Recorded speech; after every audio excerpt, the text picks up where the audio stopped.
Kali ni aku nak review satu rod ni.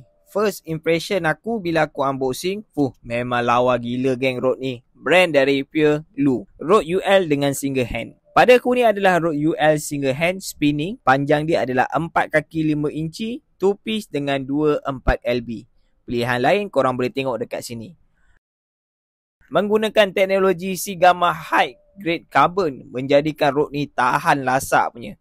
Dari segi design dan kekemasan wrap dia memang cun sangat. Setiap ring dia ada line kuning macam ni. Lagi nampak cantik gila geng. So bila mancing malam tak payah dah nak suluh-suluh lampu kat ujung rod tu. Total ada 7 biji ring. Ring daripada stainless steel memang tahan karat. Dari segi handle semestinya single handle dan dia menggunakan cork handle. So rod ni memang ringan gila lah. Dari segi berat cuma 61.9 gram je geng. Memang ringan sangat. Dari segi bending tips ni aku boleh katakan action dia medium lah. Rod ni kalau peminat UL buat koleksi memang mantap. Kalau yang pandai main memang siakap pun naik ni. So macam mana nak beli? Aku dah sediakan link dekat bawah.